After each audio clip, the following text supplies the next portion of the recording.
lembut untuk menerima. Thank you Jesus. Amin. Dalam nama Bapa dan Putra dan Roh Kudus. Amin. Amin. Baik, Bapak Ibu Saudara yang terkasih, saya ketemu lagi pada hari ini. Moga-moga nggak bosen dengerin ocehan saya karena Enggak, apa Kak. nggak ada acara yang lebih enak gitu ya malam minggu. Enak tentang dogma Maria.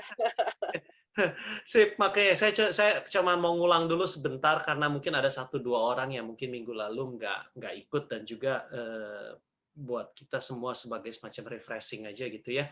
Jadi saya udah sampaikan bahwa saya bukan teolog, saya juga bukan orang ahli kitab suci, saya cuma seorang yang curious gitu ya dan mencintai Ibu Maria. Nah, saya rada-rada sebel juga gitu kan kalau dengar Bunda Maria tuh dijelek-jelekin gitu. Ngapain sih doa Bu kepada dia gitu kan? Percuma lah gitu dan seterusnya dan seterusnya. Apaan tuh disebut perawan suci segala macam gak jelas kok gitu ya. Jadi rada kesel juga gitu. Makanya kita perlu tahu lah sebagai orang Katolik begitu ya. Dan kalau boleh mengutip apa yang pernah Romo Andang sampaikan yaitu kalimat yang bagus yaitu et Jesu per Mariam. Jadi kita sampai ke Yesus melalui Sang Bunda ya. Dan minggu lalu kita juga singgung sedikit apa sih dogma itu begitu ya. Dogma itu adalah satu pengajaran resmi gereja Katolik yang based on dasarnya itu adalah baik implisit ataupun eksplisit berasal dari kitab suci atau tradisi suci yang gereja percaya bahwa pengajaran ini harus disampaikan dan membawa keselamatan kepada Anda dan saya. Ya. Nah, minggu lalu kita sudah bahas dua dogma dan saya sampaikan bahwa saya lebih kepada konsep supaya Bapak Ibu Saudara terkasih nggak terlalu bosen dengerin namanya katekismus lagi, baca lagi katekismus, inilah itulah bikin kita pusing. Dua juga saya nggak mau sampai keserimpet. Yang ketiga karena keterbatasan saya begitu kan ya pengetahuan. Jadi saya lebih cenderung membagikan yang namanya konsep supaya Anda dan saya gampang tangkep dan begitu gampang tangkep karena saya juga nggak hafal kitab suci, Bapak Ibu. Saya juga nggak hafal tuh yang namanya magisterium, segala macam, katekismus nomor berapa, saya nggak akan hafal gitu ya. Tapi kalau kita mengerti konsep, Anda dan saya bisa langsung ingat dan bisa langsung jawab. Contoh, seperti dogma pertama, Maria adalah Bunda Allah. Mary is truly the mother of God. Gitu kan. Ya, konsepnya sebetulnya sederhana. Yang namanya seorang anak dilahirkan oleh seorang perempuan, ya anak ini akan memanggil perempuan ini sebagai mamanya dong, betul nggak? Ya, dan seperti misalnya, gitu ya, anak saya Ryan dilahirkan oleh Novi istri saya, ya. Nah, Anda semua akan panggil si Novi apa? Ya, Mami Rai. bundanya Ryan, gitu kan? Simple. Nah, sekarang kalau ditanya kenapa Anda percaya, kenapa si Maria disebut Bunda Allah? Udah tanya, balikin lagi tanya, you percaya nggak Yesus itu Allah? Percaya? Ya sudah. Kalau you percaya Yesus itu Allah, ya Maria ya Bunda Allah. Selesai. Gitu ya. Nah, untuk itu kita juga tahu latar belakangnya, kita bahas mengenai lihat perbedaan bagaimana sapaan malaikat Gabriel kepada Bunda Maria dan malaikat Gabriel kepada Sakaria. Kita lihat di sana kan bedanya kan. Kalau ngadepin Maria itu sampai greetings, you who are the highly favored, the Lord is with you. Atau terjemahan lain yang tulis hail, full of grace, the Lord is with you. So, ada gambaran mana para bapak gereja mengatakan bahwa ketika malaikat Gabriel itu menyampaikan salam ini kepada Bunda Maria, malaikat Gabriel itu seakan-akan tuh seperti yang malu, bukan malu sih, takut begitu ya, rendah diri bener kayak seakan-akan bukan rendah diri, sorry, betul-betul merendahkan hati sekali karena betul-betul hati-hati sekali gitu berhadapan dengan Bunda Maria. Karena dia tahu siapa yang di hadapannya dia begitu ya pada saat dia menyampaikan salam ini. Beda dengan ketika malaikat Gabriel itu menyampaikan salam pada Sakaria gitu kan dikatakan di Lukas 1:13, jangan takut hai Sakaria sebab doamu telah dikabulkan. Cuman begitu dan dimulai dengan jangan takut. Dengan kata lain ada unsur Sakaria pas ngelihat si malaikat Gabriel seperti lu siapa ya? Discernment-nya nggak kena gitu ya. Sedangkan Maria berbeda gitu ya. Nah, dari sini kita udah lihat gitu ya perbedaannya. Yang kedua juga kita bahas mengenai ada dua kodrat, di mana Yesus itu sebagai manusia disebut Yesus, sebagai Allah disebut Kristus. Begitu ya. Sehingga namanya dalam jati diri Yesus itu ada yang namanya manusia sungguh Allah dan sungguh manusia. Karena itulah Bunda Maria disebut Bunda Allah. Ya. Dan dogma ini dinyatakan oleh Gereja Katolik itu sekitar tahun 400 Masehian lah gitu ya. Kalau saya tidak salah di Konsili Efesus begitu ya. Jadi ini adalah dogma yang pertama. Itu sebabnya saya juga singgung minggu lalu bahwa kalau kita berbicara mengenai 4 dogma Maria, urutan pertama selalu Maria Bunda Allah, si Theotokos ini begitu ya. Nanti yang terakhir itu adalah Maria diangkat ke surga. Selalu begini begitu. Tapi nomor 2 dan nomor 3 bisa ada pengajaran yang dirubah ya nomor 2 nomor 3-nya gitu ya. Tidak ada yang salah saudaraku. Cuma nanti saya akan jelaskan kenapa saya memilih minggu lalu saya bahas Maria Bunda Allah dan Maria tetap perawan, baru hari ini Maria dikandung tanpa noda dan Maria diangkat ke surga. Kenapa urutannya demikian? Nanti saya akan jelaskan begitu ya. Jadi Anda tangkap, itu yang pertama. Yang kedua, itu adalah dogma Maria tetap perawan. Nah, ini yang rada-rada sulit begitu ya. Sulit dijelaskan, tapi kita sudah bahas minggu lalu panjang lebar di mana dogmanya adalah Maria itu tetap perawan sebelum, saat, dan sesudah, begitu ya. Dan kita lihat konsep-konsepnya, yaitu di mana bahwa lihat di dalam kitab Kejadian itu ada yang namanya kebiasaan untuk menjaga kekudusan, terutama pada saat Allah mau turun pertama kali, begitu kan, dalam tiang awan, dia meminta tuh kepada Musa supaya bangsa Israel menjaga kekudusan, begitu kan. Kemudian juga kita ngelihat satu konsep di mana Maria itu adalah menjaga keperawanannya, begitu ya, sebelum menikah, gitu ya. Karena dalam Injil Lukas bab 1 ayat 34 kan, kalau menurut salah satu terjemahan bahasa Inggris, yaitu Douay Rheims Bible, dikatakan, and Mary said to the angel, how shall this be done? Because I know not man. Gitu ya. Dan kata know not man ini adalah mengatakan bahwa memang Bunda Maria ini betul-betul tidak pernah melakukan hubungan persetubuhan, begitu ya, dengan pria lain. Begitu. Dan kita juga melihat bilangan 30, di mana yang namanya nasar seorang wanita. Gitu kan. Di mana kalau nasar ini dia katakan, di depan ayahnya tidak menolak, ya nasar ini berlaku, begitu kan? Dan juga dikatakan di dalam bilangan 30, kalau suami istri dan si istrinya ini melakukan satu nasar dan suaminya ini tidak menolak atau tidak komplain nasarnya, nasar ini tetap berlaku, begitu kan? Ya, kita udah bahas, kita udah lihat gitu ya minggu lalu ya. Dari sana kita juga bisa melihat suatu yang luar biasa gitu ya. Ternyata bukan mustahil kita kaitkan keperawanan Maria dengan keperawanan Santo Yusuf. Bukan mustahil, Bapak Ibu Saudara terkasih, gitu ya, bahwa Santo Yusuf pun juga menjaga kekudusan dirinya, gitu ya, sehingga kita mengerti bahwa seperti yang saya sampaikan minggu lalu, Injil Matius bab 19 ayat 12b yang berbunyi, dan ada orang yang membuat dirinya demikian karena kemauannya sendiri oleh kerajaan surga, yaitu orang yang hidup selibat, begitu kan? Bukan mustahil Santo Yusuf juga hidup terus. Sehingga kita akhiri pengajaran minggu lalu itu adalah betapa saya dalam mempersiapkan bahan ini buat saya berkat luar biasa karena saya semakin mencintai dan kagum dengan yang namanya Santo Yusuf gitu ya. Itu kita tutup dengan itu ya. Semoga kita semua masih ingat. Nah, sekarang kita masuk nih bagian yang dua berikutnya. Sebelumnya saya akan masuk ini. Jadi saya bilang dogma ini ada 4. Dogma yang pertama ini selalu, Bapak Ibu, mau Anda lihat pengajaran mana-mana gitu, selalu pertama itu adalah Maria Bunda Allah. Gitu ya. Nah, kenapa? Karena ada 2 alasan. Yang pertama alasannya karena sesuai urutan kapan dogma ini dikeluarkan. Itulah sebabnya saya memilih mengikuti jalur yang ini, gitu ya. Dan juga buat saya lebih make sense, begitu. Ya, lebih make sense. Kenapa? Karena Maria Bunda Allah kita adalah dasar dari segala sesuatunya gitu. Dan urutan yang kedua itu adalah Maria tetap perawan. Jadi secara dogma ini dikeluarkan tuh sekitar tahun 550 Masehi. Sekitar 550 Masehi, 650 Masehi, sekitar segitulah 550 sampai 650 gitu ya. Dan jadi yang pertama itu Maria Bunda Allah, dogma yang dikeluarkan, yang kedua adalah Maria tetap perawan. Yang ketiga adalah Maria dikandung tanpa noda, dan dogma ini baru keluar ini tahun 1854 begitu ya. Ya nggak usah dihafalin Bapak Ibu, nggak usah dihafalin gitu ya. Pokoknya kurang lebih sekitar 1854 Paus Pius ke-9. Gitu ya. Di mana Paus Pius ke-9 itu mengeluarkan satu pengajaran resmi gereja yang mengenai namanya Maria dikandung tanpa noda. Dan yang keempat nanti itu Maria diangkat ke surga itu baru keluar kapan? Kurang lebih 60 tahun yang lalu. Jadi secara dogma itu urutannya demikian. Ya, makanya saya mengikuti pakem ini gitu saudaraku. Jadi saya ngebagi ini juga sama gitu. Nah, sekali lagi saya ingin Anda semua, kita semua belajar konsep.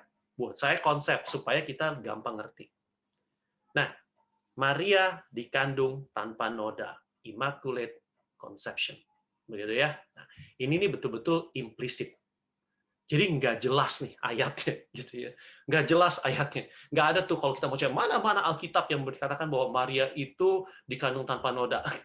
Hampir bisa dikatakan nggak ada, gitu ya. Tetapi Bapak Ibu Saudara terkasih, konsepnya begini. Coba Anda bayangkan, gitu ya. Coba kita bayangkan, gitu ya. Misalnya, yang apa yang gampang ya? Kita kan pandemi nih. Tahun depan deh gitu ya, tahun depan Desember 2022, Anda dan saya mau ke Tanah Suci. Kita bisa mau jalan-jalan ke Tanah Suci. Gitu ya. Kira-kira gampang gitu deh, ya. Kan belum kejadian, masih setahun nih, gitu ya. Masih setahun. Tapi pertanyaan saya gini. Anda sudah memutuskan bahwa 2 Desember 2022 kita akan pergi ke Tanah Suci. Apa yang Anda dan saya akan lakukan?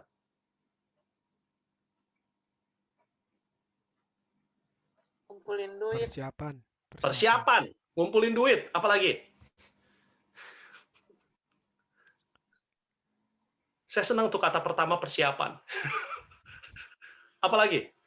Imagine dah kita mau pergi, belum tentu pergi, saya juga hampir pasti nggak pergi. Cuma maksudnya kita anggapnya kita akan pergi gitu. Jadi ada persiapan, betul nggak? Kita ada kumpulin duit, ya. Kita jaga kesehatan dong, betul nggak? Ya. Kita siapin dong semuanya supaya kita siapin apa aja. Kita siapin kita mau lihat apa aja dan seterusnya kita mau ngapain, betul nggak? Betul nggak Bapak Ibu Saudara? Betul ya. Betul. Nah ini konsepnya.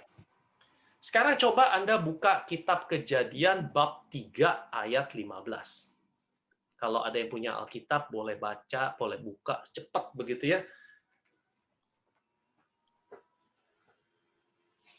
Silakan yang udah ketemu boleh baca. Aku akan mengadakan permusuhan antara engkau dan perempuan ini, antara keturunanmu dan keturunannya. Keturunannya akan meremukkan kepalanya dan engkau akan meremukkan tumitnya. Ya, ya. Nah, ini adalah kitab Kejadian bab 3 awal sekali. Pada saat itu Allah sudah berkata, aku akan mengadakan permusuhan antara engkau, si jahat, dengan perempuan ini, si Hawa. Antara keturunanmu dan keturunannya dia. Keturunannya akan meremukkan kepalamu. Begitu ya. Ini dari awal lo dikatakan bahwa ada seorang wanita, gitu ya, gimana keturunan si wanita ini yang asalnya dari si Hawa itu akan menghancurkan engkau, menghancurkan si jahat dan kuasa. Ya. Kemudian di kitab Kejadian bab 3 ayat 21 ya, itu yang udah saya sering bahas, minggu lalu kita baca, dan Tuhan Allah membuat pakaian dari kulit binatang untuk manusia dan untuk istrinya lalu mengenakannya kepada mereka. Dengan kata lain, sudah dipersiapkan bahwa yang namanya menyelamatkan manusia untuk sampai rumah Bapa kembali, itu harus ada namanya pengorbanan. Dan namanya pengorbanan, ya itu ada yang namanya penderitaan. Begitu ya, jelas sekali. Jadi ini sudah menubuatkan tentang dua.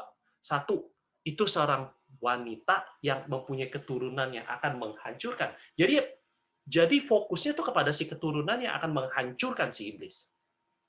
Dan karena menghancurkan si iblis, maut, begitu ya, sehingga akhirnya manusia bisa diselamatkan kembali ke dalam rumah Bapa. Kita ngerti semua ini adalah Yesus. Kita ngerti gitu ya. Tapi dari yang saya mau ajak adalah konsepnya dari awal. Nah, kalau Anda juga lihat baca lagi mengenai nubuat-nubuat tentang kelahiran Mesias, itu banyak yang menarik. Contoh gitu ya. Coba Anda lihat nubuat Nabi Yeremia. Yeremia bab 23 ayat 5, Saudara. Yeremia bab 23 ayat 5.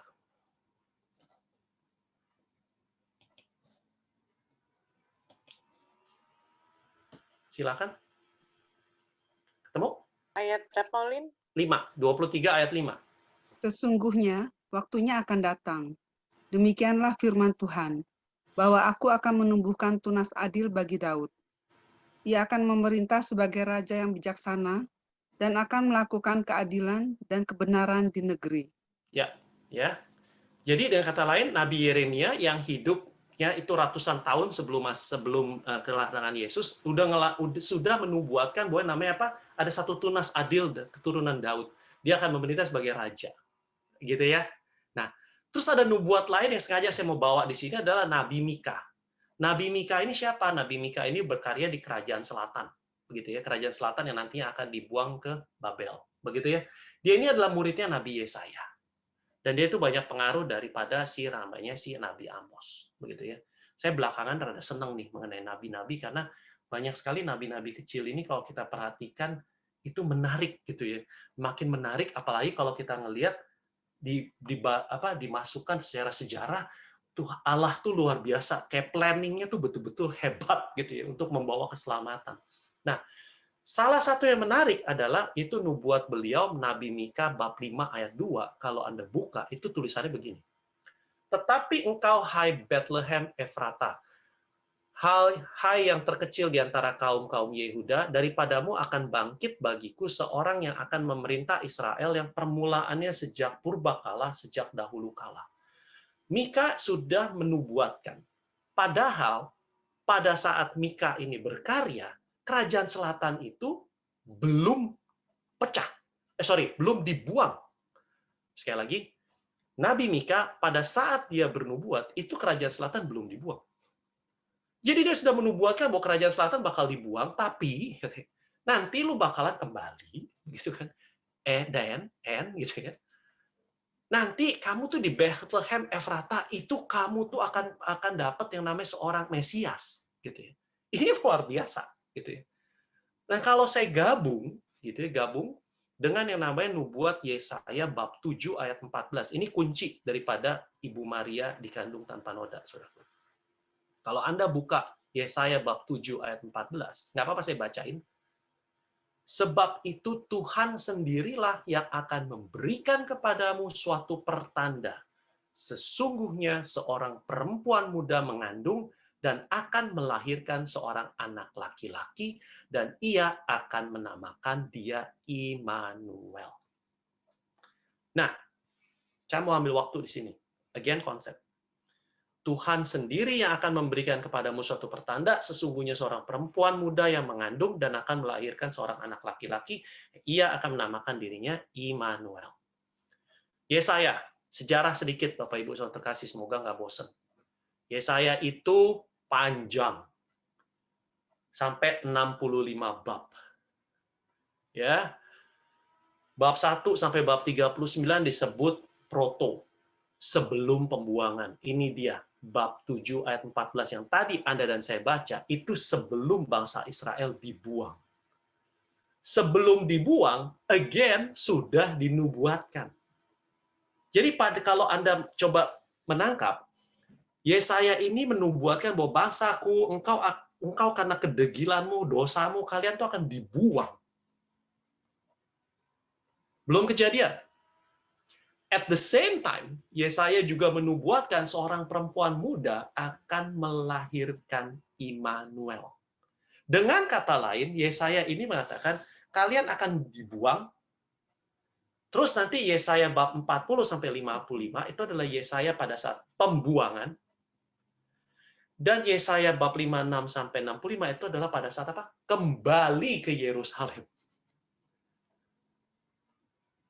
Tangkap nggak Bapak Ibu Saudara? Yang menarik adalah di bab 7 yang masih sebelum dibuang, Yesaya sudah menubuatkan one day lu bakal dibuang, one day lu akan di pembuangan, lu akan kembali, dan pada saat itu lu harus bangun lagi Yerusalem, bait Allah di Yerusalem. Kenapa? Karena Mesias akan datang. Luar biasa kan saudaraku yang terkasih?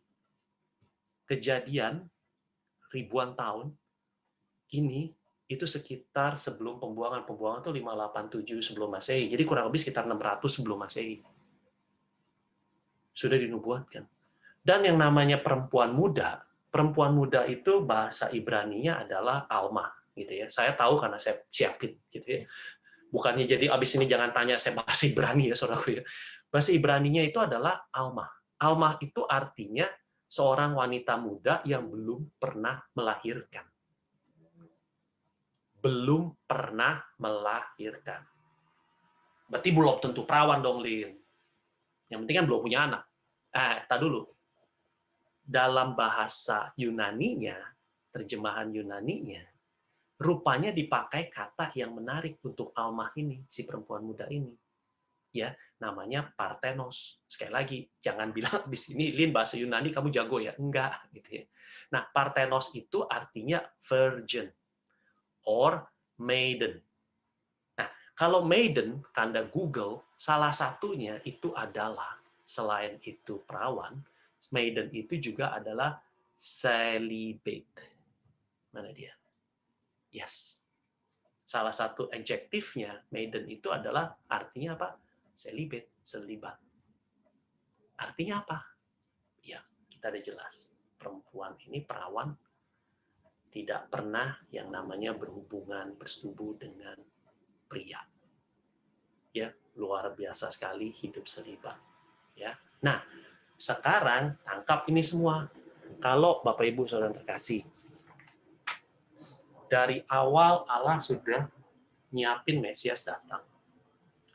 Dari awal Allah udah nyiapin seorang wanita muda perawan yang akan mengandung Mesias. Ini dari awal. Udah disiapkan. Dengan kata lain, konsep Maria dikandung tanpa noda, ini semua tidak lain, tidak bukan, adalah yang namanya persiapan. Atau yang namanya sudah ditentukan. Predestinasi istilahnya. Gitu ya. Ini kenapa gereja Katolik berpikir bahwa kalau emang Allah udah nyiapin, sudah nyiapin semuanya, udah disiapkan. Penebusan harus kayak begini, harus ada pengorbanan, perempuan muda dan harus lahir, harus turun ke dunia supaya si iblis dikalahkan, maut dikalahkan, kematian dikalahkan. Gimana caranya? Yaitu Allah yang harus turun ke dunia. Nggak ada cara lain. Allah harus turun ke dunia dengan cara seperti manusia, hidup seperti manusia, melalui satu wadah, satu rahim. Dan yang namanya Allah mau turun, Bapak Ibu Saudara kasih, ya otomatis rahim ini harus kudus. Harus kudus, harus bersih, harus yang namanya tidak ada noda, dan tidak ada namanya dosa asal. Wait. Tidak ada dosa asal. Nah, larinya kemari nih. Bapak Ibu, kita percaya bahwa yang namanya karena jatuhnya Adam dan Hawa, manusia yang lahir ada yang namanya dosa asal. Saya tidak akan bahas panjang lebar karena ini pengajaran sendiri, begitu ya. Dosa asal. Tapi begitu Anda dan saya dibaptis, dosa asal ini hilang. Dosa itu ada dua, dosa asal dibaptis hilang. Nomor dua adalah dosa pribadi. Dosa pribadi itu apa? Yaitu yang Anda dan saya lakukan. Jelas ya, Bapak Ibu, ini pengajaran Katolik, gitu ya. Nah, itu sebabnya dalam gereja Katolik nggak ada tuh istilah asal udah dibaptis pasti selamat, nggak ada. Belum tentu, gitu ya. Ntar dulu, karena baptisan itu adalah menghapus dosa asal betul, tetapi dosa pribadi itu nggak dihapus sama baptisan. Itu di mana Anda dan saya harus bersyukur sebagai orang Katolik kita menerima namanya sakramen pengakuan dosa. Gitu ya, untuk menghapus dosa-dosa pribadi, gitu ya. Saya nggak akan bahas panjang lebar ini. Nah, dari sana Bapak Ibu Saudara terkasih, gereja memandang bahwa oke, kalau udah dipredestinasi, ya berarti Bunda Maria sudah disiapkan dong dari awal. Kalau Bunda Maria udah disiapkan dari awal, ya Allah mau turun nggak mungkin tempatnya nggak bagus. Pasti bersih tanpa noda, tanpa dosa asal. Coba Anda buka kitab Keluaran bab 25-30, Anda nggak usah baca, lihat aja bab 25-30 itu berbicara tentang apa. Kalau Anda punya Alkitab, Anda buka. Bagi mereka yang sudah baca Alkitab, bukan Kejadian, Keluaran. Ya, Anda yang tiap hari 2 bab itu kan Keluaran 25-30, Anda pasti ingat itu tentang apa? Menjelaskan mengenai kemah suci dan Kemah suci. dan tabut perjanjian. Ya, Very detail, right? Sampai 5 bab. Iya. betul. Ukuran harus kayak apa? Siapa yang boleh masuk? Tempatnya di mana? Sampai harus pentahbisan imam khusus, harus dikuduskan dulu sebelum masuk, begitu kan? Kenapa? Karena di dalamnya ada apa? Tabut Perjanjian. gambaran Allah hadir. Ya. Nah, sekarang ada pegang ini semua. Maria dikandung tanpa noda. Sudah dinubuatkan dari awal bahwa Mesias akan lahir. Mesias harus lahir karena dengan kelahirannya dia, iblis harus dikalahkan. Dari awal udah dijelaskan dengan cara lahir sebagai manusia, dan akhirnya akan yang namanya ada pengorbanan. Tanpa penumpahan darah tidak ada penghapusan dosa. Keturunan Adam dan Hawa, keturunan si wanita ini. Kemudian nubuat Nabi Yesaya bab 7 tadi jelas mengatakan bahwa seorang perempuan muda, virgin, maiden, yang hidupnya selibat. Predestinasi sudah disiapkan. Dengan demikian, Bapak Ibu saudara terkasih, kalau memangnya Bunda Maria sudah disiapkan, gereja percaya pada saat terjadi pembuahan antara, kita ngomong dewasa, Santo Yoakim dan Santa Ana, dan Anda harus ingat, Santa Ana ini kan mandul, betul? Mandul. Iya. Gimana caranya itu bisa punya anak namanya mandul? Ya itu kan misteri Allah. Jadi jangan tanya lagi gimana caranya Bunda Maria itu tidak punya dosa asal. Pada saat terjadi pembuahan, Bunda Maria sudah disiapkan, dikuduskan, menjadi tabut perjanjian. Ini iman Katolik. Ini yang gereja Katolik ajarkan. Itu konsepnya. Tangkap ya Bapak Ibu saudara kasih ya. Ya. Nah, salah satu bapak gereja itu Santo Irenaeus gitu ya. Santo Irenaeus, saya ambil satu aja. Sebenarnya ada beberapa gitu ya. Santo Irenaeus mengatakan begini, bahwa Hawa karena ketidaktaatannya mendatangkan kematian bagi dirinya dan seluruh umat manusia. Maria dengan ketaatannya mendatangkan keselamatan bagi dirinya dan bagi semua umat manusia. Karena itu ketidaktaatan Hawa dilepaskan oleh ketaatan Maria. Apa yang terikat oleh ketidakpercayaan Hawa dilepaskan oleh iman Maria. Itu Santo Irenaeus menulis begitu. Gitu ya. Anda bisa Google lah. Gitu ya. Santo Irenaeus itu salah satu tradisi di mana gereja Katolik akhirnya percaya bahwa ya, gitu ya. Makanya akhirnya dikeluarkanlah yang namanya dogma perawan Bunda Maria dikandung tidak bernoda. Dogmanya bunyinya gini, perawan Bunda Maria dikandung tanpa noda asal. Gitu ya. Dan dikeluarkan pada tahun kapan? Tahun 1850-an. Bunda Maria yang terberkati karena jasa-jasa Kristus penyelamat manusia dibebaskan dari semua noda dosa asal. Jadi itu konsepnya. Karena apa? Erat hubungannya kan sudah dipersiapkan. Namanya udah dipersiapkan, ya berarti tempat ini harus kudus. Rahim ini harus bersih tanpa noda. Gimana caranya? Nggak ada yang tahu. Kok nggak bisa dong, Lin? Itu kan argumen-argumen doang. Sekarang jelasin deh gimana namanya Santa Ana mandul bisa punya anak. Gimana Sarah yang udah umur 90 tahun bisa punya anak? Iya ya nggak bisa dong ya dijelasin. Ya udah. Ya. Dari sini saudaraku. Ya. Tapi make sense begitu ya. Makanya gereja percaya. Gitu. Karena Allah mau hadir, rahimnya pun harus kudus. Karena itu disebutlah Bunda Maria itu adalah tabut perjanjian baru. Nah ini bakalan erat sekali hubungannya nanti. Gitu ya. Yang namanya nomor 4. Lin, tapi ini kan dogma baru keluar tahun 1850-an, berarti jangan-jangan gereja Katolik nambah-nambahin. Gitu ya. Biasa kan orang kan suka begitu ya, Bapak Ibu ya, benar nggak? Sekarang kalau kita balik lagi ya, kapan kanon kitab suci Katolik, ada yang tahu nggak di sini, kapan kanon kitab suci Katolik ditentukan? Maksudnya, Perjanjian lama tuh ini, perjanjian baru yang masuk di kitab suci yang resmi itu ada Injil, Matius, Markus, Lukas, Yohanes. Hanya 4 ini yang boleh masuk gitu. Itu namanya kanon. Gitu. Ada yang tahu nggak kira-kira Bapak Ibu tahun berapa? Itu tahun 400 Masehi. 400 Masehi. Belum ada bab dan ayat, belum. Itu masih gulungan panjang, Matius gitu ya. Belum ada. Sekarang pertanyaannya, kalau kanon kitab suci ditentukan 400 Masehi, apakah berarti kitab sucinya baru ditemukan 5-10 tahun sebelumnya? Kan enggak. Betul nggak? Injil Matius, Injil Markus kan ditulis tahun 50-an, 60-an Masehi. Tangkap ya Bapak Ibu ya. Tapi kanonnya baru ditentukan 400 Masehi. Dengan kata lain, Pak, 350 tahun itu ngapain? Jadi jelas, ketika gereja Katolik mengeluarkan dogma ini tahun 1850-an, tidak berarti pengajaran ini sudah baru muncul. Enggak. Ini sudah ada tradisi yang sebelumnya, kitab suci juga ada. Tangkap ya saudara. Tapi gereja baru mengeluarkan dogma tahun 1850-an. Jelas Bapak Ibu saudara? Nah, yang terakhir untuk Maria dikandung tanpa noda.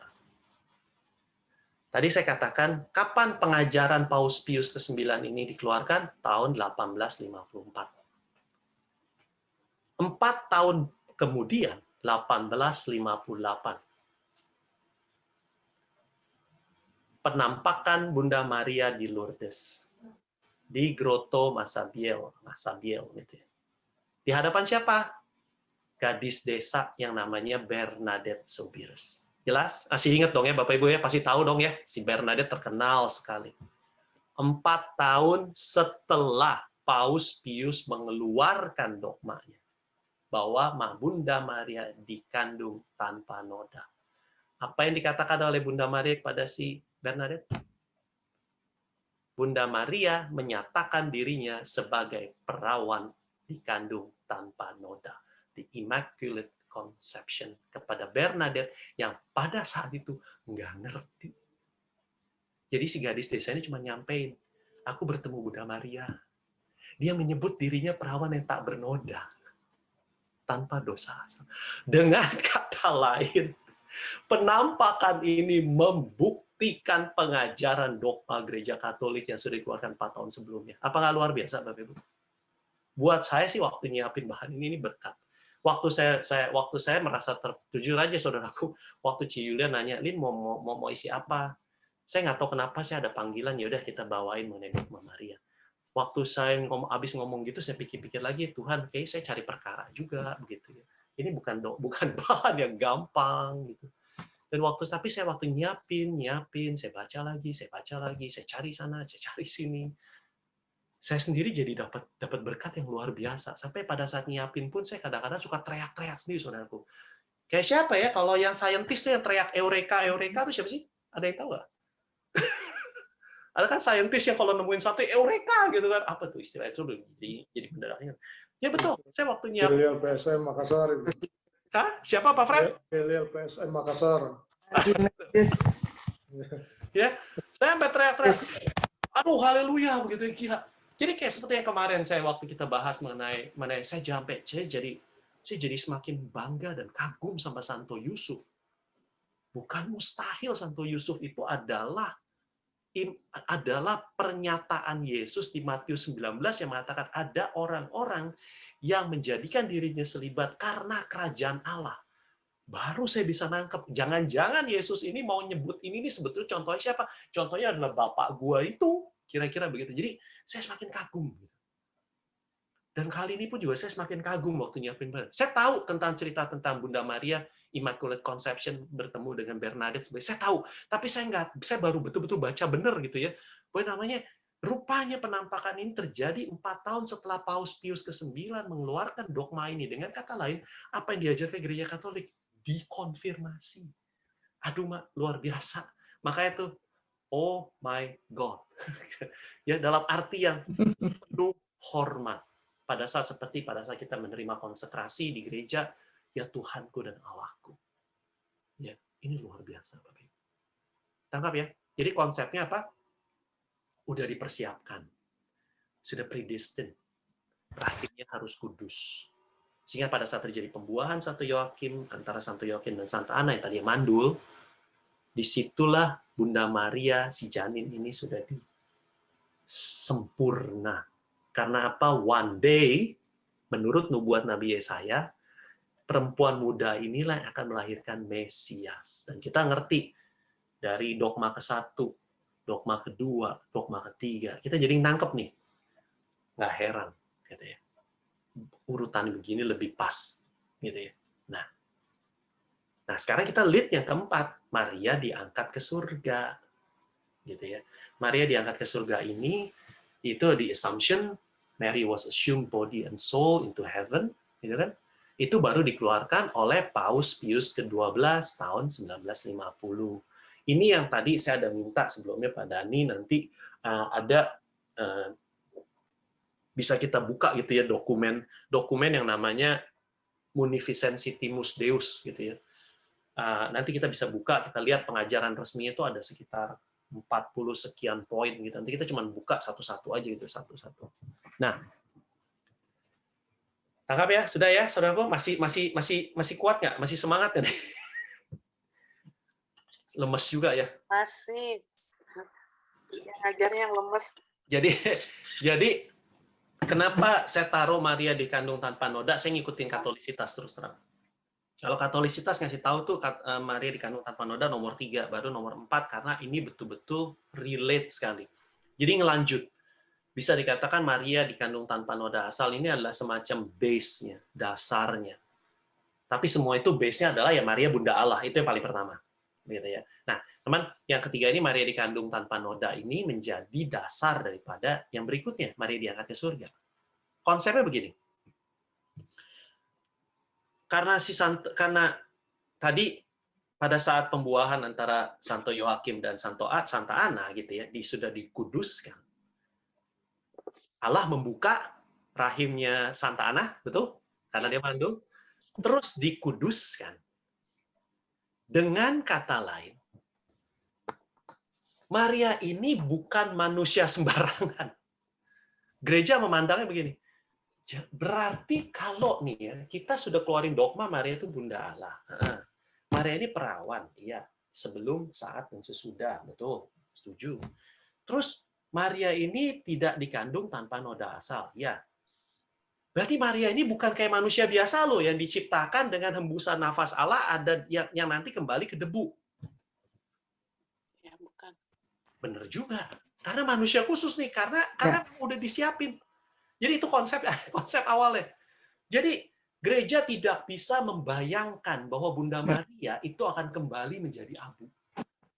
Karena kalau kembali menjadi abu, itu salah menggambarkan ya ini seperti manusia biasa mati. Gereja memandang ini sebagai sesuatu yang ini tabut perjanjian loh. Allah hadir loh dalam rahimnya loh. Sudah tidak ada noda dosa asal loh. Nah, dan itu boleh keluarin dan itu tadi Magnificent.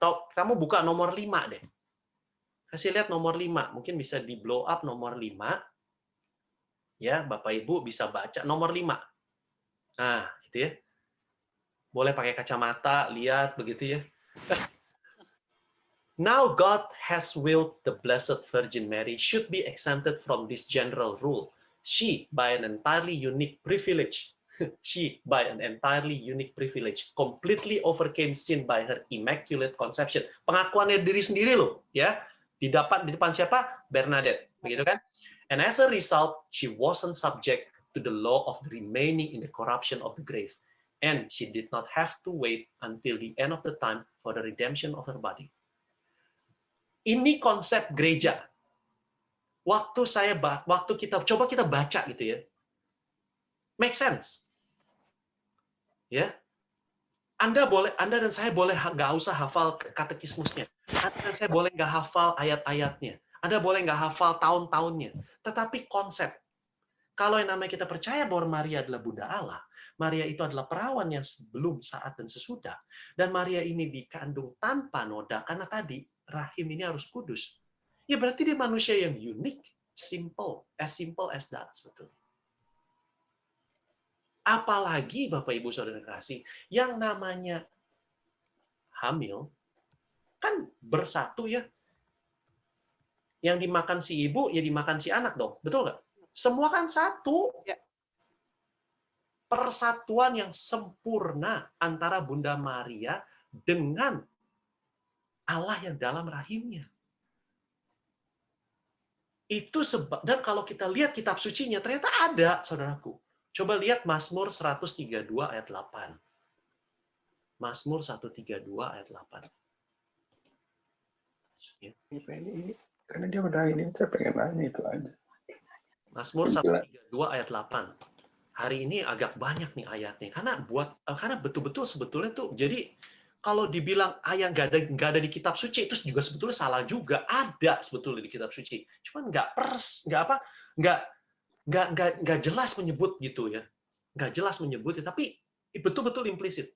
132 ayat 8, Bapak Ibu. 32, Mazmur 132 dan 132 ayat 8, tolong bacain. bangunlah ya Tuhan dan pergilah ke tempat perhentianmu, engkau serta tabut kekuatanmu. There you go. Pergilah ke tempat perhentianmu, engkau serta tabut kekuatanmu.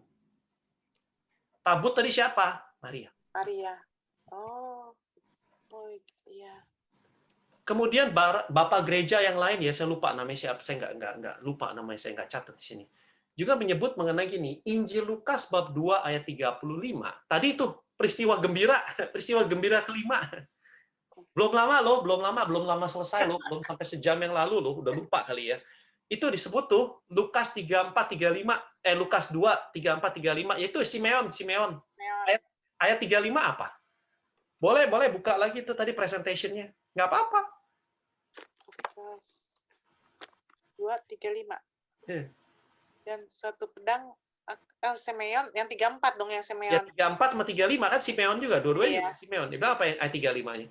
35. Dan suatu pedang akan menembus jiwamu sendiri supaya menjadi nyata pikiran hati banyak orang. Pedang menembus jiwa Maria. Itu adalah dianggap oleh para bapak gereja sebagai suatu penderitaan yang sempurna, bagaikan penderitaan Itu duka cita Bunda Maria dong termasuk ya. Exactly, Ci. Luar biasa. Nah, kalau kita balik ke Mazmur 132, kapan sih Mazmur ini di Mazmur ditemukan? Itu puji-pujian Daud terus tahun abad 10-11 sebelum Masehi. Itu jauh sebelum Yesaya. Jauh sebelum Yesaya, masih 500 tahun sebelum Yesaya menubuatkan bahwa ada seorang perempuan muda. Jadi kalau kita lihat urutan-urutannya, saudara, dari kitab Kejadian sudah disebutkan. Kemudian lagi, kalau Anda baca literatur itu sebenarnya banyak sih. Dari Abraham juga ada, dari Yakub juga ada gitu ya. Tapi saya nggak mau bahas semua gitu ya. Saya hanya ambil konsepnya aja. Dari kitab Kejadian udah disiapin. Di Mazmur udah dibacain. Yesaya menubuatkan lagi gitu ya. Jadi benar-benar dia udah disiapin semuanya. Aduh, luar biasa sekali Tuhan kita.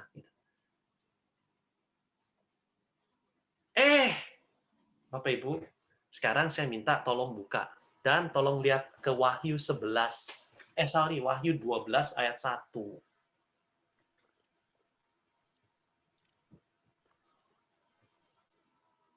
Boleh tolong satu bacain?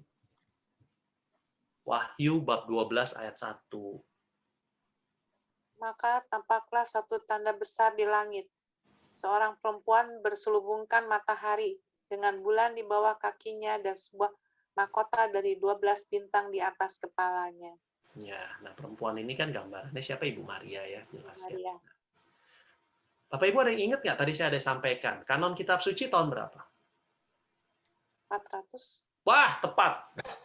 Udah ada bab sama ayat belum? Belum. Kapan bab sama ayat? 1454. 1400 masih 1000 tahun kemudian. Jadi kitab Wahyu pada saat dibuat kanon, itu kitab Wahyu ada nggak tuh bab 12? Nggak ada. Gulungan. Karena itu kalau Anda baca bab 12 ayat 1, kelihatannya begini ya. Cuman Maria gitu ya. Dan coba buka bab 11 ayat 19. Ini kenapa memang saya bilang tadi waktu saya nyiapin, ini saya teriak sendiri gitu. Saudara, wah sukacita luar biasa. Lihat bab 11 ayat 19. Pantes nge-WhatsApp semangat. Boleh bacain? Maka terbukalah bait suci Allah yang di surga, dan kelihatanlah tabut perjanjiannya di dalam bait suci itu. Dan terjadilah kilat dan deru guru dan gempa bumi dan hujan es lebat. Oh, ini di Keluaran ada semua. Oh, jadi Pak Olin, kemarin tuh hujan es di Sydney, langit terbuka kali. Puji tabut kelihatan. Saya juga ngakak tuh. Waktu jawabin. Bapak Ibu, tapi benar saudaraku, coba kalau pakai kalau kita banding, saya lihat kanon kitab suci dibuka tahun 400 Masehi. Bab dan ayat baru ada 1400 gitu. Jadi pada saat kanon kitab suci itu dibuka, diberikan itu ya, itu nggak ada, itu hanya ada gulungan kitab, mana kitab Wahyu. Jadi kalau kita bicara Wahyu 12 ayat 1, itu nempel sama sebelumnya, begitu. Nempel sama sebelumnya, dan sebelum itu menjelaskan apa? Terbukalah bait suci Allah di surga, kelihatanlah tabut perjanjian di dalam bait suci itu. Dengan kata lain, Bapak Ibu Saudara terkasih, kalau Allah di sana balik ke sana, tabut perjanjiannya juga udah balik ke sana, kenapa masih mesti ragu sih? Gitu loh. Wah, saya kadang-kadang suka kesel. Jadi kalau ini susah saudaraku, inilah kekuatan gereja Katolik. Gak heran kenapa orang mau berdoa kepada Ibu Maria. Kenapa? Karena tabut perjanjian itu nggak pernah lepas. Selalu ada bersama siapa? Allah. Luar biasa, saudaraku. Ya. Kalau soal hujan es kemarin sih enggak lah, ini bukan bukan berarti. Ya tapi bukan mustahil, saudaraku, bukan mustahil. Sorry, saya bilang. Ya jangan-jangan bait suci terbuka, ada yang tahu. Ya, nggak ada yang tahu. Nah, Yohanes menulis Wahyu itu tentu banyak tanda, banyak kata sandi, banyak isyarat-isyarat. Jadi ya kita simple aja deh nerimanya. Saya bukan orang yang ahli seperti Pater Robi ngebahas mengenai kitab Wahyu, bukan. Saya juga belum pernah ngedalamin kitab Wahyu sampai dalam, enggak. Saya cuma tahu sedikit sekali gitu ya, nutshell-nya gitu. Makanya saya baca ini saya simple aja.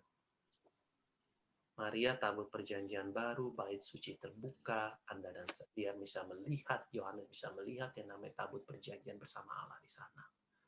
Dan wanita ini berselubungkan matahari dengan mahkota. Dan 12 bintang, lambang 12 suku. Kalau dipikir ya, semua ada di Alkitab, kenapa orang seberang nggak mengakui Bunda Maria ya? Ya nggak tahu lah, Cik. Kita nggak usah bahas itu karena kita juga sudah cukup pusing dengan teologi gereja Katoliknya juga nggak kelar kita belajar, betul nggak? Boleh nggak saya komentar sedikit? Silakan Pak. Ini hari Ustaz. Iya. Terutama tadi yang menyangkut Yulia. Kalau saya tuh pernah juga ditanya oleh orang begini, ya, saya selalu jawabannya begini. Pertama, kamu percayakan Tuhan? Yes. Oke, satu. Kamu percaya bahwa kitab suci kan adalah berasal dari Tuhan? Ya. Ya sudah, kalau dua itu percaya ya, lu jangan ngomongin lagi apa yang di dalamnya nggak dipercaya, kan begitu? Ya artinya konsep. Ya kalau saya ikuti kata Mas Paul itu, saya setuju sekali itu konsep. Karena memang kadang detailnya kita tidak tahu karena kita bukan seorang ahli kitab suci, toh. Iya. Tetapi prinsipnya, konsepnya itu benar. You are your believer of God? Yes, I am. Okay. Do you believe that the Bible itu comes from Jesus Christ or from Bible? Yes. That's it. Done. Gitu kan? Iya, sip Pak Hari. Nah, thank you. Oke, makasih. Thank you. Nah, jadi sampai sana ya. Nah, sekarang jadi kita udah lihat nih konsepnya tuh ya. Jadi konsepnya Maria diarahkan ke surga. Nah, kalau dari tadi tidak bernoda asal, kita percaya dia Bunda Allah. Berarti dia ini manusia khusus dan unik. Gereja tidak bisa membayangkan dia akan kembali ke debu. Dan itu pengajaran tadi, itu jelas gitu ya. Terus dimasukin lagi Mazmur 132, sudah disampaikan bahwa engkau serta tabut kekuatanmu sampai di tempat perhentianmu gitu ya. Berarti kan tempat perhentiannya terakhir udah stop gitu. Wahyu kita baca. Nah, sekarang Bapak Gereja tradisi gitu ya. Banyak.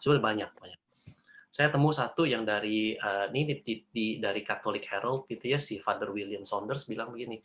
Salah satu daripada Bapak Gereja yang menarik adalah itu Santo Yohanes Damaskus, itu sekitar 700 Masehi gitu ya. Rupanya itu ada satu kesaksian di mana ada satu kaisar yang ingin memiliki religi daripada tubuh Bunda Maria. Jadi mereka mau ngebongkar kuburnya Bunda Maria supaya si kaisar ini dapat religinya. Tangkap ya Bapak Ibu ya. itu terjadi sekitar tahun 400-an. Tradisi ini terus-menerus nih diceritakan. Ya. Waktu makam ini dibuka oleh atas permintaan Santo Thomas, ditemukan kosong. Makam Bunda Maria kosong. Dari situ para bapak gereja awal itu adalah mulai yang namanya percaya bahwa yang namanya Santa Maria itu diangkat ke surga. Kenapa? Karena ya mereka sudah menerima pengajaran dogma yang pertama, yaitu Maria Bunda Allah. Tadi kan saya bilang ini tahun 700-an. Kapan Bunda dogma pertama? Tahun 400-an. Kapan dogma kedua, perawan? Itu tahun 600-an. Nah, sekarang tahun 700-an.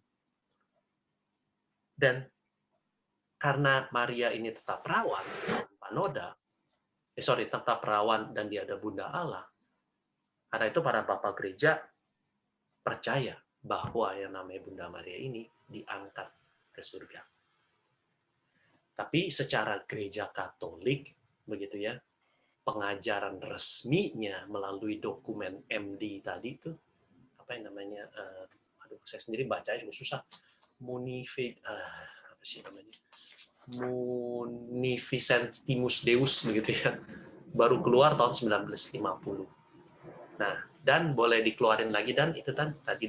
Nah, sekarang coba lihat ke pengajaran nomor 44 dan lompat 44. Itu sebabnya akhirnya gereja melalui Paus Pius ke-12 dalam dokumen ini di tahun 1950 merilis satu pengajaran panjang 48 poin menjelaskan mengapa gereja mengajarkan bahwa Bunda Maria diangkat ke surga. At the same time sesungguhnya merangkum 4 dogma yang ada. Jadi kalau saya bacakan itu nomor 44, for which reason after we have poured forth prayers of supplications again and again to God and have invoked the light of the Spirit of the truth for the glory of the Almighty God who has lavished his special affection upon the Virgin Mary for the honor of her Son, the immortal King of the age and the victor over sin and death, victor of the sin and death, for the increase of the glory of the same august mother, and for the joy of exaltations of the entire church, by the authority of our Lord Jesus Christ, of the blessed Apostle Peter and Paul, and by our own authority, we pronounce, declare, and define it to be divinely revealed dogma that the Immaculate Mother of God, the ever Virgin Mary, having completed the course of her earthly life, was assumed, body and soul, into heavenly glory. Kita bisa baca yang bagian terakhir aja. That the Immaculate Mother of God, Immaculate Conception, Mother of God, the ever Virgin Mary, perawan, having completed the course of her earthly life, was assumed, body and soul. Dengan kata lain, gereja percaya Bunda Maria adalah orang pertama diangkat ke surga secara tubuh dan jiwa, yang mana orang lain semua baru akan mengalami ini semua pada saat General Judgment. Ya, ini tema lain sendiri, particular judgment, general judgment, begitu ya, jangan, ya. Santo Yusuf gimana, Lim? Nah, itu dia tuh. Santo Yusuf nggak ada dogmanya tuh. Ya, jadi ya kalau secara itu ya saya nelennya sih, bro, saya nelennya belum. Ya, tapi gini, kalau particular judgment itu tidak berarti gereja Katolik mengatakan bahwa particular judgment itu orang belum sampai surga loh. Gereja Katolik percaya, kan gini kan, judgment itu ada dua ya, ada particular sama general ya. Particular itu kapan? Yaitu ketika orang meninggal. Ya, pada saat ya ini belum tentu pada saat itu jadi kiamat atau judgment day kan, general judgment. Pada saat orang meninggal karena particular judgment, tidak berarti orang ini belum bisa sampai surga loh. Mungkin saja orang yang sudah meninggal sampai ke rumah Bapa gitu ya. Jadi jangan katakan bahwa Santo Yusuf belum tentu nggak ada di surga. Bukan, saya percaya beliau sudah di surga. Sorry, saya kata saya pengimani beliau sudah di surga gitu ya, santo gitu kan. Tapi kalau yang namanya diangkat ke surga dengan tubuh dan jiwa, ya, pengajaran gereja Katoliknya, orang pertama adalah Bunda Maria. Kapan yang lain? Nanti. Bunda Maria. Gereja Katolik percaya yang namanya general judgment, gitu kan? Barulah kambing domba diberikan tubuh yang mulia sampai rumah Bapa. Nah, itu pengajaran teologi Katoliknya, gitu ya. Nah, saya kelarin sampai sebentar, sedikit lagi saudaraku, sebentar ya. Saya janji nggak sampai jam 12 lah, gitu ya. Kalau kuat oke aja. Nah, jadi itu udah sebenarnya habis gitu ya, saudara. Sebenarnya udah habis juga sih pengajarannya gitu ya. Nah, buat saya, saudaraku, dan kita semua yang udah mendengarkan dan banyak lagi dah pasti Anda di sini yang udah pernah ngikutin lah pengajaran 4 dogma gitu ya, di YouTube kan banyak banget gitu ya. The ultimate question is sebetulnya back to us gitu ya. Will you choose to believe? Gitu. Ya. Nah, pasti banyak kok yang mengutak-ngatik argumen ini kan pengajaran manusia, nggak ada di literal di kitab suci, ini betul-betul implisit, itu cuma cara pikirnya lu aja gitu dengan magisterium dan seterusnya. Ya, fair enough gitu kalau mereka mau ngomong gitu. But buat saya pribadi, I choose to believe. Dan saya percaya Anda juga pasti choose to believe dan pray through her gitu ya. Karena dengan berdoa pada Bunda Maria itu bukan berarti kita worship dia sebenarnya, enggak.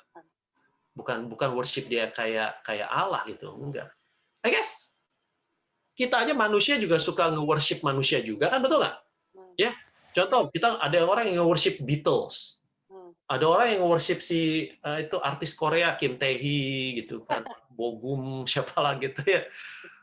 I guess that's human gitu.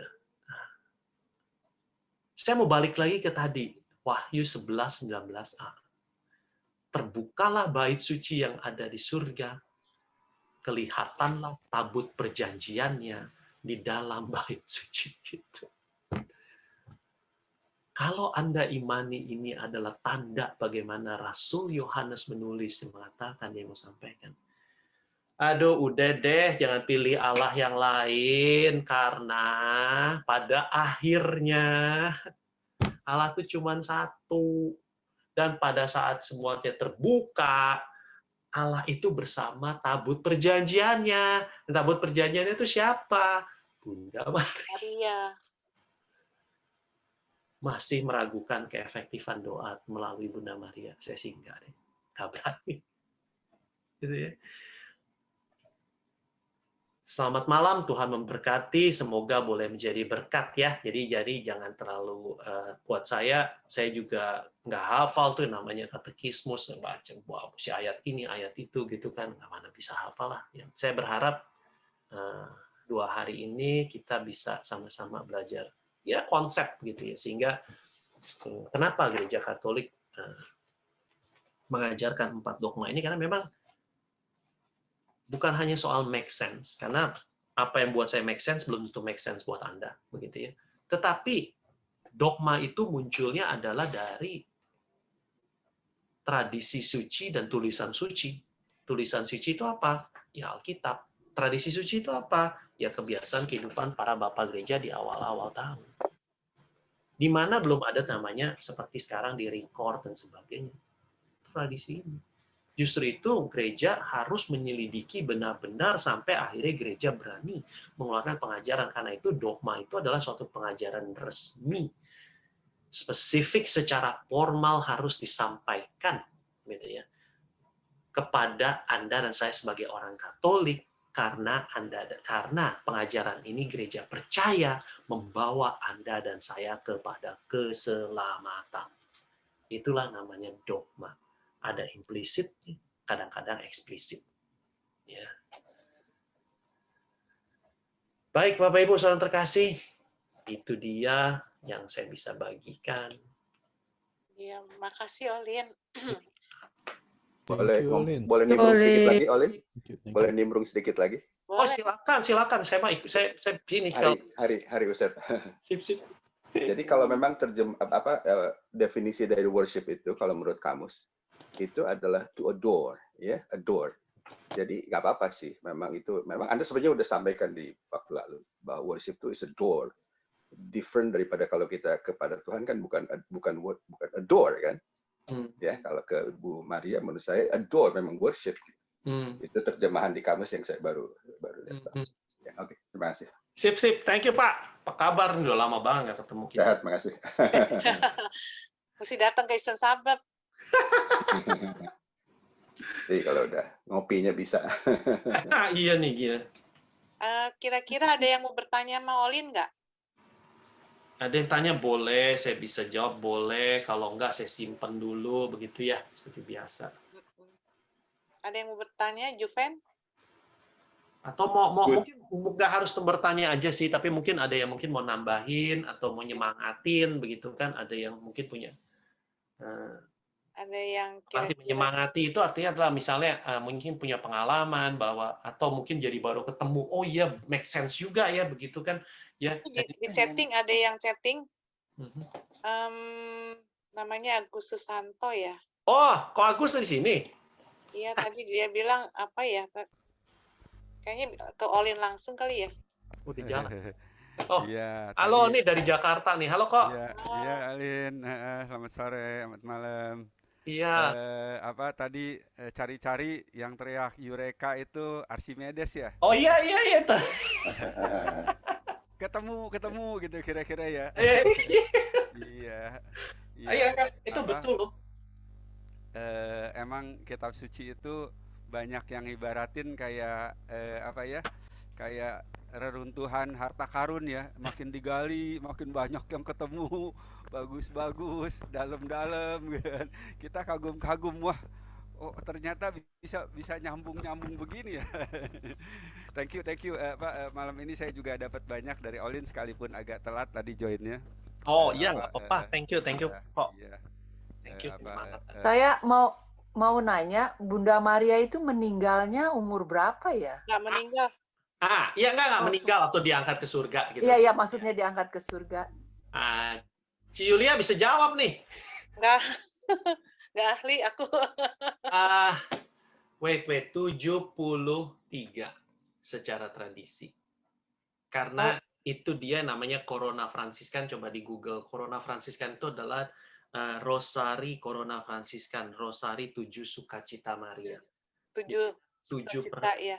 7 stop dan itu 10 dan ditutup dengan 3 Salam Maria. Kenapa? Karena secara tradisi diimani Bunda Maria itu berusia 73. Oh. Makanya keluar namanya Corona Fransiskan dan waktu saya pernah membagikan 7 Sukacita Maria. Ini saya sempat tanya sama Pater Robi kan. Pater, karena Pater Robi kan Fransiskan. Pater, emang Fransiskan tuh benar ya doa 7 Sukacita Maria? Dia coba ya benar atau meninggalnya. Berarti Bunda Maria melahirkan Yesus umur muda sekali. Muda umur sekali, 15 tahun. ya katanya. 16 tahun. 16. Umur berapa? 16. 16. Menurut 16 tahun. ya, persisnya sih Ya, jujur kurang lebih. coba Tim, saya cari. berarti Kira-kira itu begitu. 7 duka-cita Maria itulah meninggalnya Bunda Maria angkat ke surga 77. Bentar. 73. Bukan. Sebentar. Daripada saya salah, saya ambil ininya. Itu kan Saya 70. juga pengen tahu itu apa. Santo Yosef loh meninggalnya itu nggak ketahuan. Sebelum Yesus berkarya. Secara Santo Yosef. Ya. Masih muda. Sebelum Yesus berkarya diimani Santo Yosef udah nggak ada. Oh. Kayaknya nggak pernah diceritain lagi. Sebentar. Belum berkarya berarti antara umur Yesus 30. antara umur 3 berapa? 33. Antara 33 dan 13 itu ya. Nomor Yang yang berkarya kan umur 30. ya, Berarti yang sebelum mistis. 33. 12 sama 30. Ya. Berarti cepet ya meninggalnya. Masih muda. Berarti Bunda Maria umur 73 ya. Wow. Berarti dia jadi jandanya itu. Berarti 16 tambah 33 berapa? 16 tambah 33. Umur 49 Bunda Maria. Yesus wafat. Nah, ini dia nih. Kurang lebih. Sorry, 72. Jadi ada 7 Sukacita Maria. Terus kalau dalam doanya itu kalau yang pakai saya bisa share screen nggak? Bisa. Olin bisa share screen ya? Bisa. Sebentar.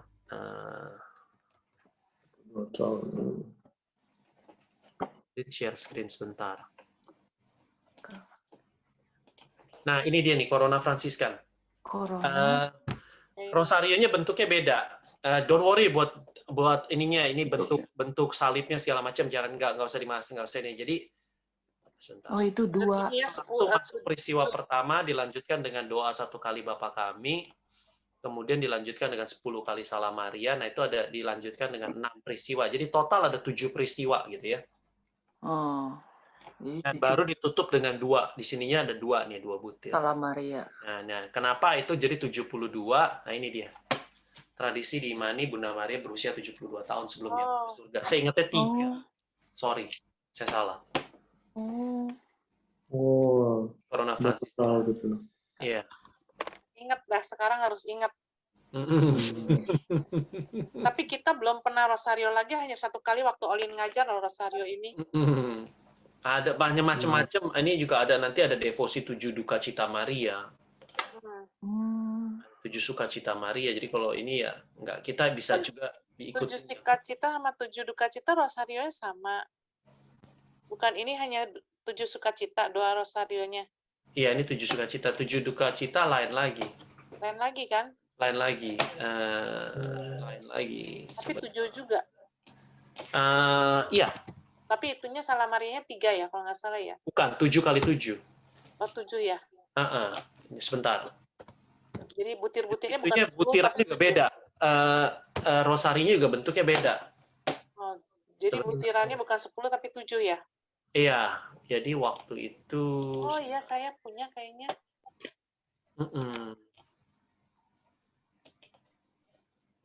Nah, ini dia. Sebentar, saya share screen lagi.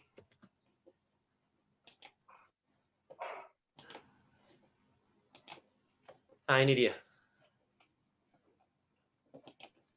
Jadi kalau bicara 7 duka cita Maria, rosarionya bentuknya begini. Oh, 7 ya, ya. Butir-butirnya 7 ya. Doa tobat. Terus Bunda Kerahiman. Bunda Kerahiman, ikarkan kami selalu pada berita putramu Yesus. Oh, ini awalnya ini. Kami, terus 7 Salam Maria. Ininya 7 ya. Benar. Ini nggak ada hubungannya sama ini, sama usianya atau apa enggak. Iya. Tapi ini tentang hubungannya sama kerahiman ilahi kelihatannya ya. Betul.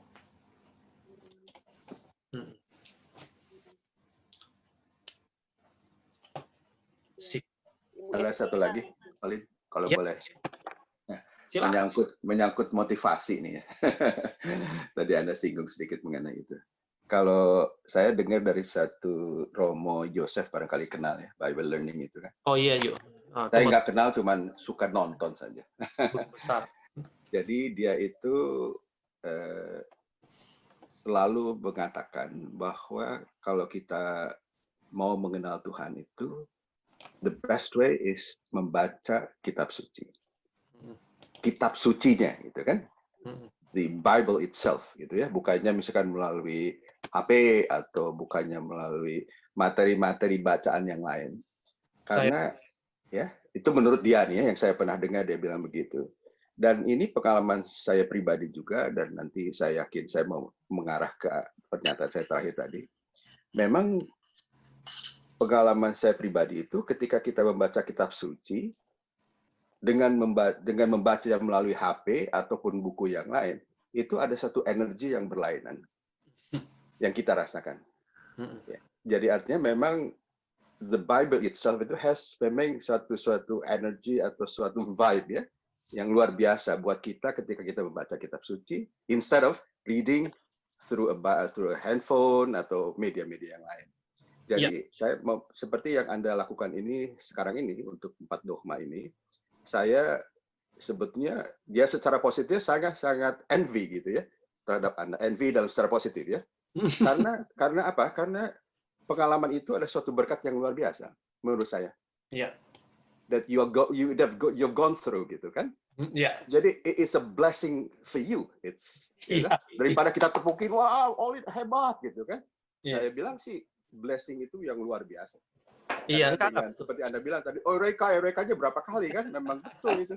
Ya, karena ketika kita ini membaca kitab suci, memang seringkali itu pengalaman pribadi sendiri, saya sendiri pernah mengatakan, tapi karena saya memang orang yang masih, ya artinya kindergarten lah gitu ya. Jadi ketika ketemu itu senang memang. Iya. Senang sekali gitu ya. And that in itself, suatu it's apa namanya, ya kebahagiaan yang luar biasa lah. Jadi menurut saya, Anda sudah menyediakan waktu untuk mempelajari 4 dogma ini. Waduh, itu suatu is a blessing for you yourself, and of course we share in the blessing. Itu aja. Benar, saya setuju banget tuh, betul Pak Hari itu betul. Jadi makanya saya juga jadi mengimbau gitu pada teman-teman, dan sering juga ngimbau. Jangan stop gitu, dalam arti gini, jangan takut kalau memang Anda pas kebetulan diminta untuk nyiapin something yang belum pernah gitu ya. Coba aja gitu, jalanin aja gitu. Iya. Seperti waktu bulan September kemarin juga kan kita kan CIC Kenso bikin pengajaran mengenai Alkitab gitu kan. Ikutan. Hah? Hari ikutan. Oh enggak. Hari ikutan. Enggak, khawatirnya kalau ikutan jadi menyesatkan nanti. Jadi kita pengen belajar. Iya. Dari Olin, salah satu mentor. Alah, sama-sama. Iya, mungkin ada lagi mungkin kalau yang mau sharing atau mau nyemangatin gitu, atau mungkin ketemu. Aku mau ngasih tahu, aku sebenarnya juga ikut di Kamerlit, tapi aku lebih jelas sama kamu nerangin. Oh iya, tiap Kamis malam, Ci. Iya. Iya, Kamis malam jam 12 tuh baru mulai. Aduh, kemarin aku sampai terngantuk-ngantuk. Saya ikut juga, dan itu bagus dalam arti gini. Tapi teologinya benar-benar. Ya, nah itu dia. Saya kalau itu kan romo ya, jago-jago. Iya. Saya kan takutnya keserimpet ngomongnya. Mending kalau saya lebih seneng. Tapi dengerin kamu ngeringkes gini lebih jelas. Nah, puji Tuhan. Iya. Sip, kalau nggak ada ya udah. Aku minta tutup sama Olin ya. Kalau nggak ada yang bertanya lagi, aku minta tutup sama Olin ya. Olin ya. Sip, boleh. Thank you ya Bapak Ibu semua yang udah dengerin, dan juga tuh. Kita berharap dengan ini semua seperti yang tadi saya sampaikan dalam penutup adalah ya it's ya kita punya keputusan, it's your choice, it's my choice gitu kan, untuk kita mau percaya apa enggak. Ya betul, namanya magisterium itu kan dogma dikeluarkan oleh manusia gitu ya. Ya betul gitu. Namun kalau kita ngelihat konsepnya dan kita ngelihat juga latar belakangnya, dengan memang ada yang secara implisit begitu ya, ayat-ayat di dalam kitab sucinya begitu, dan kalau kita ngelihat journey-nya gitu, satu perjalanan panjang di mana Alkitab itu kan menceritakan sejarah penyelamatan. Sejarah dan rencana penyelamatan, di mana Allah itu sejak awal sudah mempersiapkan gimana nyelamatin manusia. Di mana ada seorang wanita yang akan melahirkan keturunannya yang disebut Mesias dari awal loh. Dan Mesias ini bukan dengan cara yang langsung naik ke surga gimana, tapi harus mengorbankan diri, karena itu dia tadi kulit binatang ini yang dipakaikan untuk menyelamatkan. Jadi pengorbanan ini ditujukan untuk menyelamatkan, untuk meng-cover dosa-dosanya. Itu kan dari awal. Terus kemudian perjalanan panjang itu kita lihat Daud sendiri sudah di Mazmurnya sudah bersuka cita gitu mengenai Ibu Maria ini. Dan Yesaya juga menubuatkan sudah ada predestinasi gitu istilahnya terhadap Sang Bunda. Itulah sebabnya Gereja Katolik yang percaya gitu ya, bahwa ya Maria ini Bunda Allah dari yang sangat simple fondasi gitu ya. Maria ini Bunda Allah. Kenapa? Ya karena Yesus itu Allah. Ya mamanya disebut Bunda Allah gitu. Dan namanya Yesus itu adalah kepala gereja, ya berarti Maria itu adalah Bunda gereja. Kenapa? Namanya manusia itu ada kepala dan badan. Kalau Yesus ada kepala, berarti kan kita ini anggota-anggotanya, kita ini anak badannya gitu ya. Nah, berarti Bunda Maria itu apa? Ya Bunda gereja, simpelnya begitu gitu ya. Kemudian kita jadi belajar gitu bahwa Ibu Maria itu ternyata sebelum, saat, dan sesudah itu tetap perawan suci. Dasarnya kita udah jelas, kita udah dengar minggu lalu, ayatnya juga ada. Saya jadi dapat pengajar, saya dapat satu inspirasi begitu ya, di mana saya jadi baru ngerti, dan saya sebut ini tanpa malu itu minggu lalu, silahkan di-argue gitu ya, karena saya juga itu adalah suatu macam seakan-akan semacam ya eureka tadi gitu ya, semacam menemukan gitu. Kalau demikian berarti Santo Yosef bukan mustahil juga hidup selibat keperawanan Maria. Kita berbicara mengenai keperawanan Santo Yusuf. Kenapa? Jadi sebetulnya Injil Matius 19:12b yang Yesus mengatakan, dan ada orang-orang yang hidup selibat demi kerajaan Allah. Yang bertelinga hendaklah mengerti. Jangan-jangan ini dia cuma mau ngomong, tuh contoh bokap gua, gitu kan kira-kira. Apakah ini nggak luar biasa begitu kan?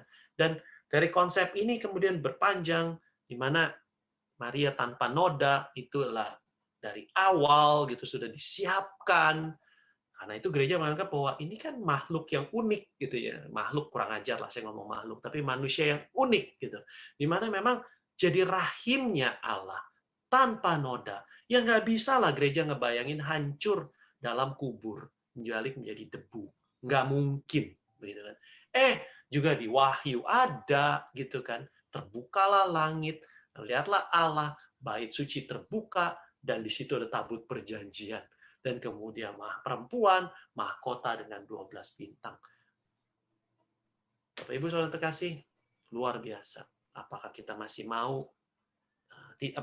kita masih tidak mau berdoa melalui Bunda Maria? Saya kira salah gitu ya. Marilah kita terus banyak membawa doa-doa kita melalui perantaraan Ibu Maria, dan sudah banyak santo-santa yang memberikan kesaksian mengenai luar biasanya Bunda Maria. Nah, mari kita tundukkan kepala, kita tutup dengan doa. Dalam nama Bapa dan Putra dan Roh Kudus, amin. Allah Bapa di dalam surga, Allah yang kami kenal, kami sembah dalam nama Yesus. Terima kasih Tuhan. Anakmu sudah selesai berbicara, anakmu sungguh mengucap syukur kepadamu. Engkau telah menemani aku, dan Engkau juga menemani kami semua yang boleh hadir di ruang Zoom ini. Saya senang Tuhan karena kita bisa tukar pikiran, kita bisa sharing, kita bisa cerita Bapa, dan semoga apa yang boleh Anak mempersiapkan ini, di mana Engkau juga membimbing aku dalam mempersiapkan ini, boleh menjadi berkat bagi siapapun yang hadir di ruang Zoom ini. Dan semoga Tuhan, kami semua semakin mencintai Engkau melalui Sang Bunda, karena kami sekarang mengerti dengan lebih tepat, mengerti dengan lebih benar bagaimana persiapan-Mu yang begitu luar biasa, yang mencintai kami umat-Mu, sehingga Kau sudah siapkan Sang Bunda untuk menjadi perantara kami. Terima kasih Bapa. Sebentar kami akan berpisah. Semoga malam-malam hari ini kami semua boleh beristirahat dan tenang. Pagari yang kuasa darah suci-Mu Bapa, setiap sudut, setiap jengkal dari rumah kami, orang-orang yang kami cintai, dan siapapun juga yang tadi hadir di ruang Zoom ini Tuhan, agar tidak ada panah api iblis yang menghantam kami semua. Segala pujian, hormat, dan kemuliaan kami kembalikan dalam satu nama Tuhan kami, Yesus Kristus. Amin. Dalam nama Bapa dan Putra. Amin. Thank you banget loh, Lin. Thank you banget. No Terima kasih. problem. Selamat malam. Thank you. Bye, and God bless. Bye. Thank you. Selamat malam. Carol, Tante Christina. Thank you. Thank you, Patty. Thank you, Agus. Thank you, Agus Di Susanto. Yulia. Iya. Thank Jalan you, ya. Lin.